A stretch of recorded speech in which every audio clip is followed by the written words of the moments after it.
Halo, Assalamualaikum warahmatullahi wabarakatuh. Nama saya Dela Sabila. Saya dari Prodi Ilmu Komunikasi Bina Sarana Informatika dengan nomor NIM 44190063. Di sini saya akan mempresentasikan tentang bijak bersosial media.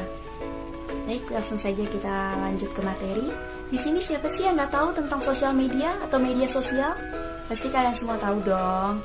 Oke, baiklah, langsung saja saya jelaskan ya.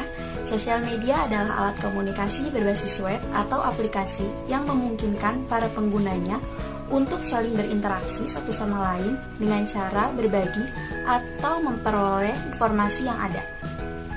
Sosial media atau media sosial mempunyai dampak positif dan dampak negatif. Kita bahas dari dampak positifnya dulu. Dampak positif dari media sosial yaitu sebagai media penyebaran informasi.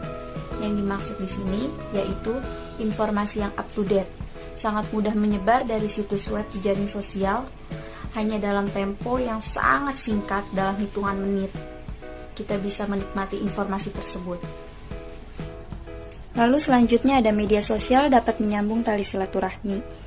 Yang dimaksud di sini yaitu bagi kalian yang berada jauh dari keluarga, kalian tidak perlu khawatir karena dengan adanya media sosial, kalian masih bisa tetap bertukar kabar dengan mudah, seperti video call, chatting, atau telepon. Kalian juga bisa langsung melihat kondisi dan keadaan mereka melalui postingan-postingan mereka.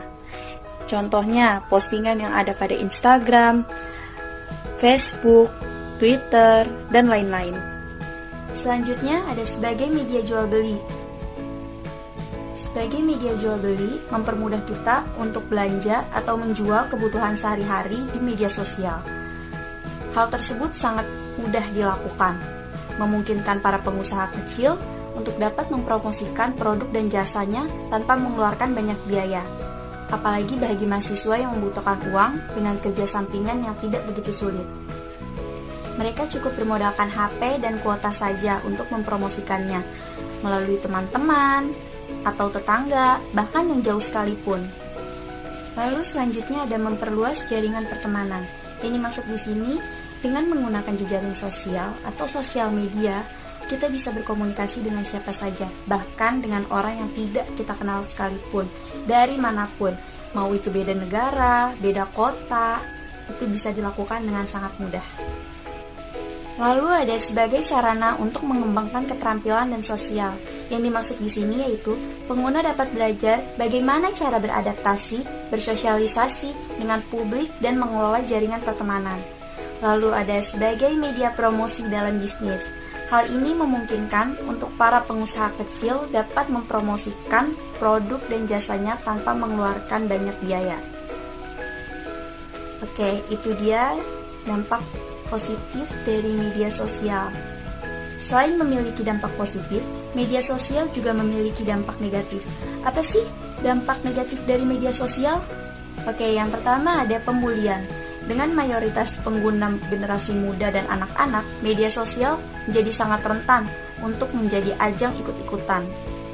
Hal ini tentu bisa berakibat fatal bagi korban atau target bully yang bisa jadi sasaran dan konsumsi jutaan orang di dunia maya. Lalu yang kedua ada berita palsu atau hoaks. Kita di sini sudah tidak heran lagi apabila sebagian besar hoaks tersebar lewat media sosial. Hal ini dikarenakan saking mudahnya seseorang untuk menyebar informasi tanpa disertai filter yang memadai. Tingkat kesadaran dalam mengelola informasi juga menjadi faktor penting. Bagaimana dengan mudahnya seseorang membagikan info yang belum tervalidasi atau bahkan provokatif. Lalu yang ketiga, adanya kejahatan dunia maya. Kejahatan dunia maya sangatlah beragam. Salah satu contohnya seperti hacker. Dan yang keempat adalah pornografi. Dengan kemampuan menyampaikan informasi yang dimiliki internet, pornografi pun merajalela. Terkadang seseorang memposting foto yang seharusnya menjadi privasi dia sendiri di media sosial. Hal ini sangatlah berbahaya, karena bisa jadi foto yang hanya dipostingnya di media sosial disalahgunakan oleh pihak yang tidak bertanggung jawab. Lalu bagaimana sih cara menggunakan media sosial dengan bijak? Oke, yang pertama, Tidak membagikan informasi pribadi. Berhati-hatilah dalam membagikan informasi pribadi. Sebaiknya kamu menahan diri untuk meng-share informasi seperti alamat rumah, nomor telepon, kegiatan rutin kamu sehari-hari, dan lain sebagainya. Sebenarnya tidak masalah jika informasi tersebut tidak digunakan dalam hal-hal yang merugikan. Namun, dengan banyaknya kasus kriminal saat ini, kamu perlu berhati-hati. Apabila membagikan di media sosial, yang melihat bukan hanya 1-2 orang saja, namun bisa ribuan hingga jutaan. Kamu tidak pernah tahu informasi mana yang bisa menjadi sumber masalah dan dimanfaatkan orang untuk hal-hal yang tidak baik. Yang kedua, jaga inner circle. Periksa lagi siapa followers kamu atau teman kamu di media sosial. Sebaiknya jangan menerima permintaan pertemanan dari orang yang tidak begitu kamu kenal. Lebih baik jaga inner circle-mu dengan teman-temanmu dan kerabatmu yang kenal baik dengan kamu. Lalu yang ketiga, yaitu jaga etika. Pikirkan terlebih dahulu sebelum mengunggah atau mengomentari sesuatu.